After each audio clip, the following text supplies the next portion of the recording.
Buenas tardes, señoras, señores, bienvenidos. Gracias por la sintonía. Hoy hablo con el abogado y asambleísta por la provincia de Cañar, Juan Cárdenas de Espinosa. Siempre es un placer hablar con una persona que conoce sobre la política, siente lo que el pueblo ecuatoriano está atravesando. Y esto es importante porque nosotros tratamos de ser lo más diáfano posible para que nuestros públicos entiendan la realidad política que vivimos. El señor Petro renunció, mejor dicho, terminó su gestión y ahora está en la OEA como secretario. ¿Crees tú que esto afecte de alguna forma a Trump en América? Quiero decir, regresar a la extrema derecha, dejando atrás los pequeños logros que se han realizado a través de gobiernos, yo diría demócratas, diría yo, populistas en América Latina. Buenas noches. Un saludo respetuoso a la sintonía de este programa Entre Tintos y Papeles. Gustavo Petro ha sido un oasis en este desierto de democracia o remedo de institucionalidad que caracteriza a América Latina por ahora.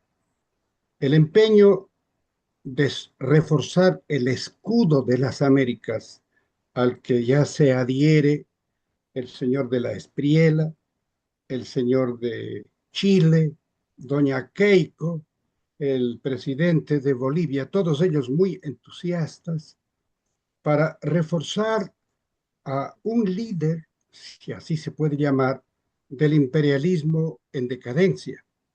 Ante ello, la voz fresca, progresista, valiente de un latinoamericano, un hermano de la patria grande como Gustavo Petro, es una esperanza para que al menos escuchen la voz de quienes no tenemos voz, que nos niegan el derecho a opinar, porque has de saber, y es preocupante, que, por ejemplo, en Argentina de Milei hay una acción del pueblo que se opone a la venta de las tierras que intentan realizar en una clara intención de privatizar los estados, borrando el concepto de soberanía, de dignidad de los pueblos y de los países. Esto inclusive es una de las propuestas a través de la inteligencia artificial, porque consideran las élites económicas, los extremismos de derecha, que la democracia prácticamente está mal entendida, dice.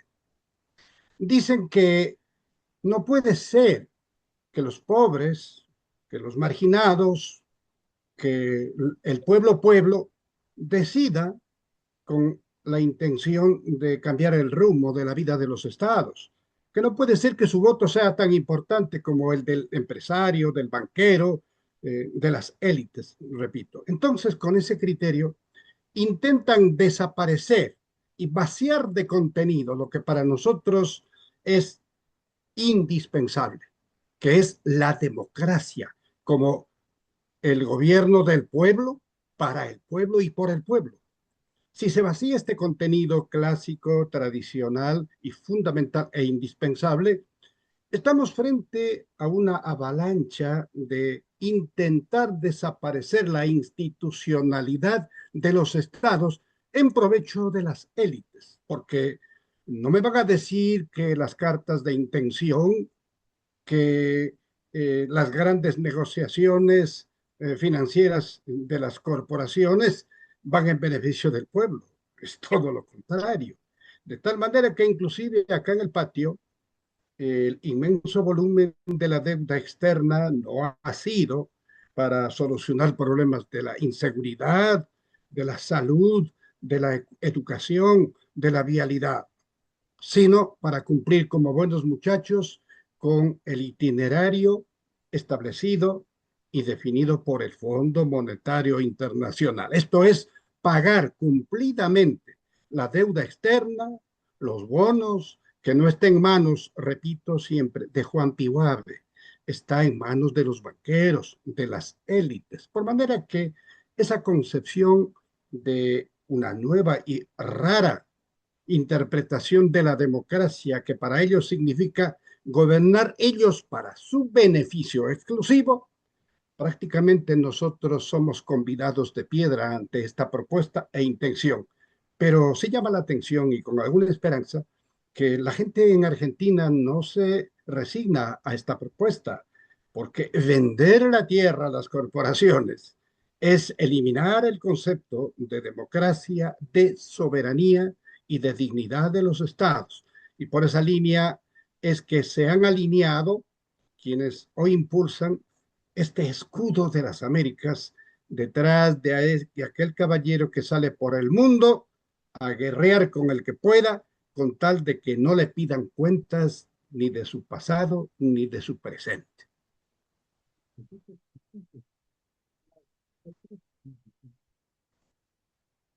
No te escucho, no te escucho, no te escucho.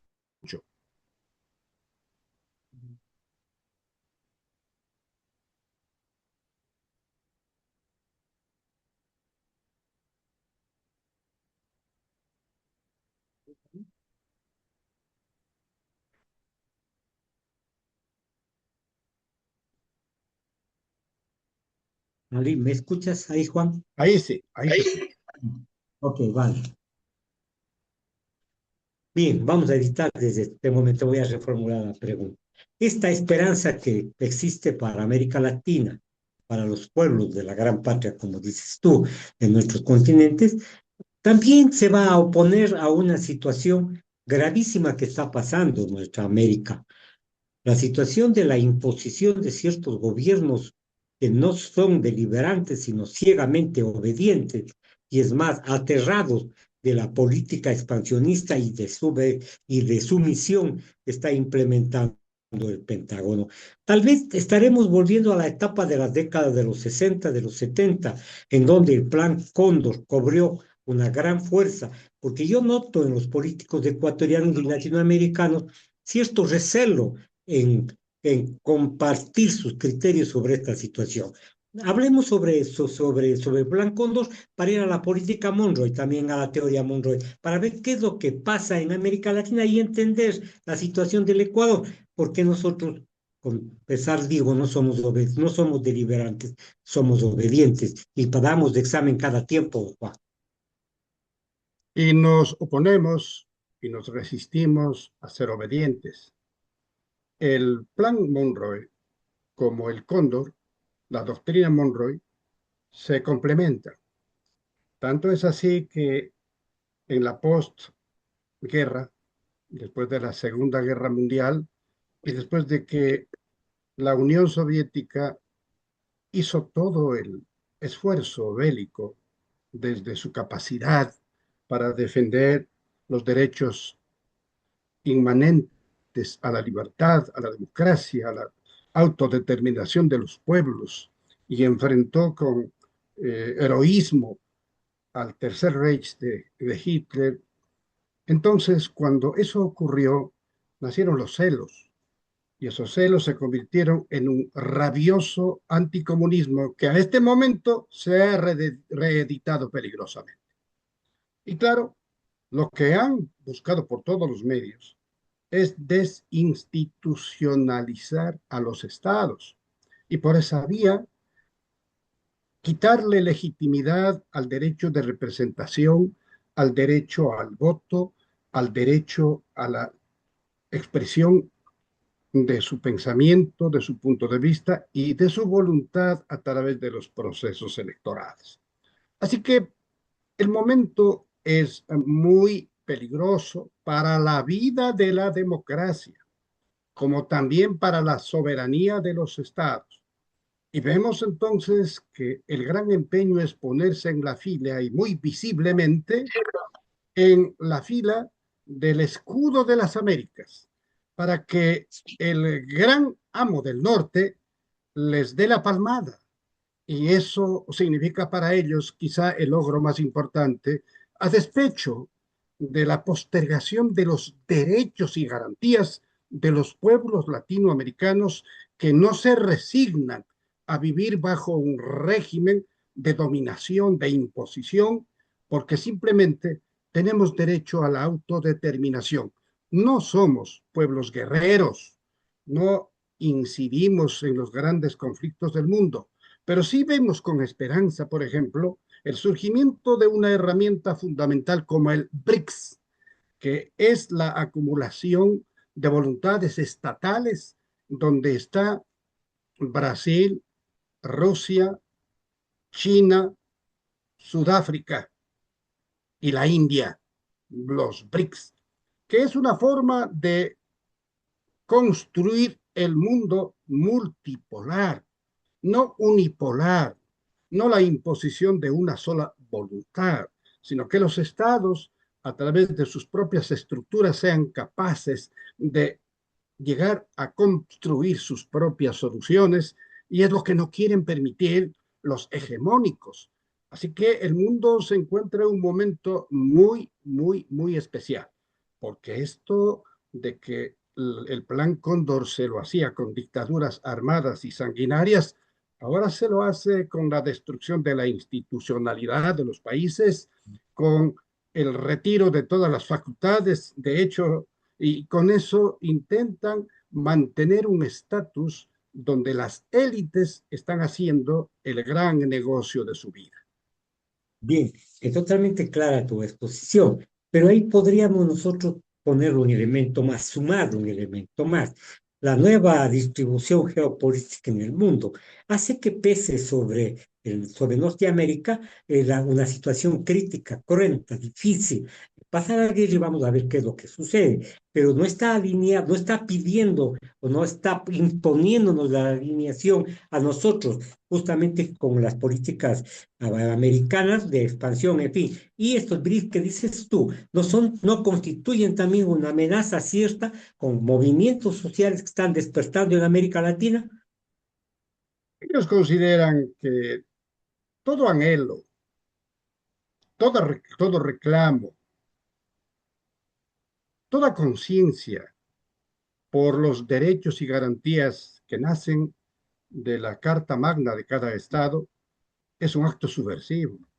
Y en esa forma intentan acallar cualquier posición y cualquier voz disidente o simplemente que les es incómoda.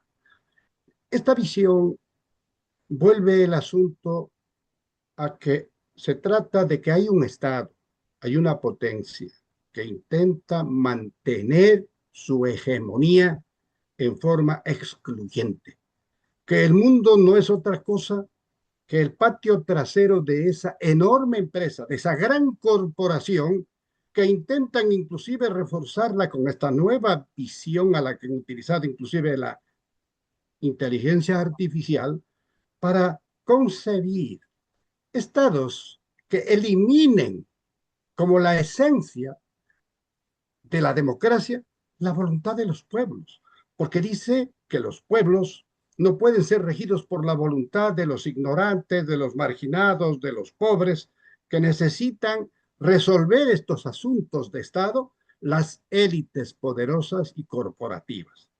Mire usted un hecho que ocurrió hace poco, en el mes de julio, terminó el Campeonato Mundial de Fútbol. Y Ajá. después viene ya el nuevo relato o la propuesta de que van a privatizar la FIFA, los campeonatos del mundo. Es decir, los países que tienen dinero compran la patente y organizan un campeonato mundial porque es un excelente negocio, porque hasta en eso encuentran un nicho para hacer buenos negocios. Entonces, miramos que el mundo está absorto y lo que antes fue un deporte, una distracción, una competencia leal entre países en el ámbito futbolístico, ahora quieren convertirlo en una beta para explotar desde la visión privada de las corporaciones y las élites. Desde ese punto de vista podemos darnos cuenta que esas propuestas, si bien son descabelladas, disparatadas. Sin embargo, es esperanzador que hay voces que protestan por ello y lo hacen con fuerza y lo hacen con fundamento, a tal punto que ya, como dicen el dicho popular, ya recularon los proponentes y parece ser que por el momento al menos no van a privatizar el próximo Mundial de Fútbol. Seguirá, creo, en manos de la FIFA. Ojalá que no siga en manos del mismo que quería, a través de su corporación, privatizar la FIFA para hacer su propio campeonato del mundo. Esto ya les falló.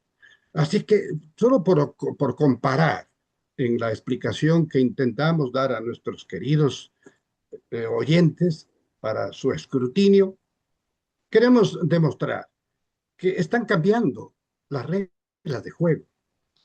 Este concepto de soberanía les estorba.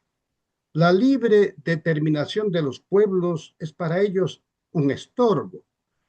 Los derechos adquiridos, los derechos fundamentales del ser humano, en su esencia para ellos también es algo discutible y solo prima, según su concepto, la consolidación de un poder hegemónico que pueda dominar el mundo en beneficio exclusivo de esas élites y sus corporaciones. Tiene esta aspiración de dominar el mundo. Se topa con tres grandes potencias más. La potencia amarilla, que se llama ahora la Unión Soviética, la Europa, en fin. Esto hace entonces que radicalice el imperialismo norteamericano las posiciones.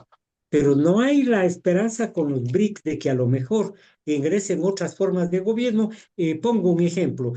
Los señores de Irán están manejando su propia moneda, ya el dólar prácticamente está eliminado. El Lula acaba de señalar que utilizará su moneda nacional y, en fin, varios presidentes han dicho que prácticamente el patrón dólar cae. ¿Crees que esto facilite a los movimientos sociales que están ansiosos de una justicia que está dirigida, incluso con violencia, una justicia social para reponer en parte los exiguos derechos que tenemos de carácter social?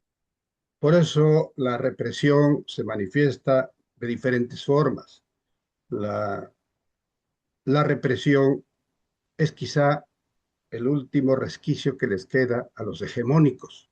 No entienden que puede existir un mundo multipolar en el que cada Estado libremente se asocie con sus iguales, intente soluciones para los problemas de la humanidad, no para el negocio de las corporaciones que ellos representan. Me refiero a los hegemónicos. Esto es bueno que la gente y sobre todo la juventud entienda y muy claramente. Las protestas que hoy se sienten en Argentina en contra de una ley que permitiría la privatización, la venta de las tierras del Estado argentino, este es un síntoma de que no están perdidas todas las esperanzas, de que existe Ujú. conciencia en la gente y que es necesario que el Estado, que la sociedad pierda el miedo para enfrentar con su organización, con sus razones lógicas, con el imperio y vigencia de las leyes y las constituciones de los estados, puedan imponer lo que está en vigencia, los derechos y garantías de los seres humanos, sin que tengan que responder por discriminaciones que resultan antagónicas, arcaicas, totalmente en desuso, pero que se lo está renovando de una forma tal que es un elemento más del debate. Esto de discriminar a la gente por su educación, por su pobreza, por su riqueza, por su forma de vivir, por sus asuntos de carácter religioso, en fin, por una serie de manifestaciones, esos discrímenes por raza, por sexo, por nacionalidad, en fin, todo esto parecía que era una situación ya superada. Sin embargo, la están volviendo, la están volviendo a imponer como parte de un debate en el que ellos tienen la voz cantante y al resto le niegan el derecho a opinar, el derecho a expresar su libre pensamiento. Y estamos viviendo en estos días lo que sucede a nivel internacional, a nivel local. El miedo como una forma de callar, El miedo como una forma de que las organizaciones sociales no se pronuncien, no hablen los políticos y con todas las facilidades de los medios pautados, y si los periodistas están de acuerdo por la vacuna, seguramente con el gobierno. Entonces, este miedo está al interior del país, claro, en forma disimulada, entre comillas, disimulada, pero estamos viviendo esa circunstancia. La justicia en el Ecuador, por ejemplo, está secuestrada. Oí unas declaraciones de alguien que decía que Diana Tamay no renuncia porque quería, sino Diana Tamay renunció porque le pedían cuando menos 120 alcaldías en el país y 13 prefecturas. Es decir, la señora Tamay se corrió, pero Cabrera parece que está dispuesto a cumplir con la voluntad del señor Noboa en las próximas elecciones. Marco, es impresentable siquiera tratar este tema, que la función electoral esté al servicio de cualquier otra ambición secundaria y subalterna y no que nos garantice la voluntad popular. Esto es terriblemente preocupante. Sin embargo, hay hechos que también develan un tema que parecía simplemente trasnochado. Esto de poner en duda los resultados de los procesos electorales. Pero en Estados Unidos las denuncias son insistentes de fraudes ocurridos en el último proceso electoral, fraude electoral. Si esa es la temática, si esa es la metodología, entonces pueden lograr esos objetivos. Lo que pasa es que en el Ecuador están eliminando, están desactivando a la esencia de la democracia, que son los partidos y movimientos políticos que les son incómodos o adversos. En definitiva, están eliminando todo vestigio de oposición. Cuando esto ocurre, simple y llanamente, la democracia se convierte en una quimera y el autoritarismo se impone desde la visión de un solo lado. Pero sucede que ya hicieron, ya suspendieron, ya inhabilitaron a partidos, por ejemplo, como el de la oposición, el de la Revolución Ciudadana, y ven que no logran su objetivo, porque de alguna manera esos candidatos baste que se identifiquen como tales y ese llamado a votar por cualquiera menos por ellos, eso ha creado en la gente una conciencia. Y no nos olvidemos que en la última consulta popular el pueblo se expresó, dijo lo que pensaba y temen que vuelva a hacer lo mismo ahora en las elecciones de noviembre. Es decir, el numerito esto de eliminar al contrincante, al opositor, como que no es viable, no les sirvió para sus fines.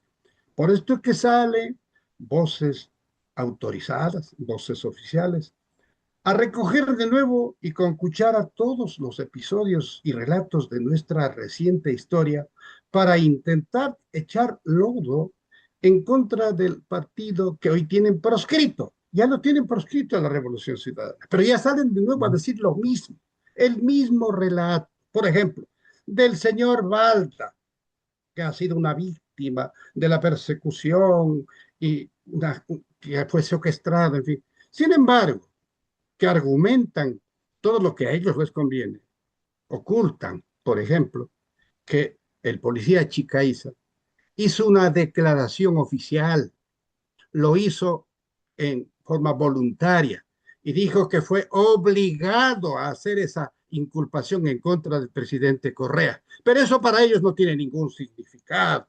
Como por ejemplo, el señor Dalo Bucaram hizo un video que conoció todo el país, menos ellos, en el que manifestó que él fue prácticamente obligado y hasta cierto punto engañado para llevar una prueba, un pendrive, no sé cuántos, pero que no sabía qué contenía. Y era disque la prueba en la que se le inculpaba directamente, en el caso de Brecht, al ex vicepresidente, el compañero Jorge Glass.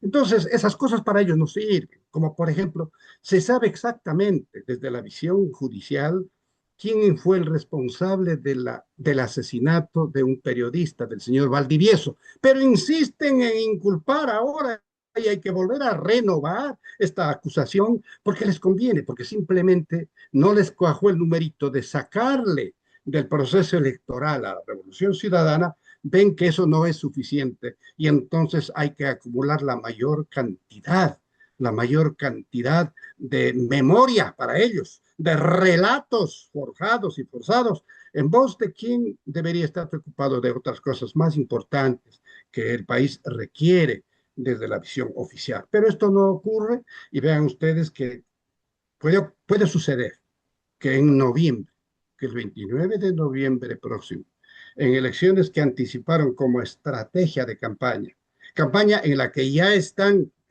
de lleno todos los señores del sector oficial, sin que haya ninguna autoridad que les impida, pese a que están violando la ley del proceso electoral. Sin embargo, de ello, en esa campaña, encuentran un problema, el rechazo de la gente. Y están temiendo que lo de noviembre sea un nuevo revés y no les alcanzó todo aquello que hicieron para impedir la participación de la oposición, que es una entidad legítima en democracia. Y lo que han hecho es tratar de impedir, inclusive en forma individual, a candidatos que seguramente ellos tienen miedo que los vuelvan a ganar. Así que el país vive una ola de violencia que no da tregua. Vivimos Ujú. con miedo, una sociedad totalmente atemorizada y este no es un buen escenario para construir, por ejemplo, acuerdos o llegar a ciertas concesiones dentro de la democracia. Pero ahora se escandalizan, por ejemplo, porque la izquierda, identificada como tal, se une para patrocinar una candidatura. Y eso dicen Los comunistas.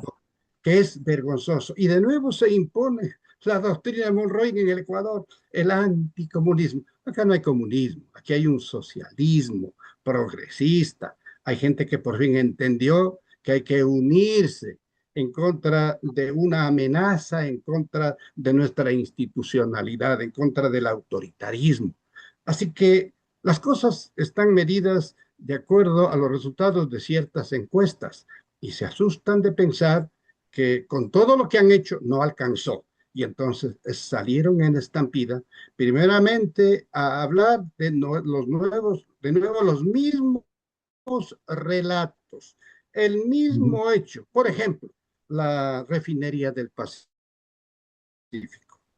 1.200 millones para un terraplén, pero no dice que en ese proyecto, que en esa inversión de los 1.200 millones, está la dotación de agua potable para 6 cantones de la provincia de Manabí, que ahí están las obras civiles, obras viales de acceso al sector del Aromo, que ahí están obras civiles, que los estudios fueron realizados. Y ahora que tenemos el gran problema de que no estamos refinando nuestro petróleo y lo estamos importando a precios prohibitivos, más que nunca necesitamos, como nunca, esa que es fundamental, una petroquímica con alcance de futuro, pero que no lo hicieron porque más fácil era caer en la estrategia del odio, del desprestigio, pero para el Ecuador seguirá siendo una necesidad procesar nuestro petróleo,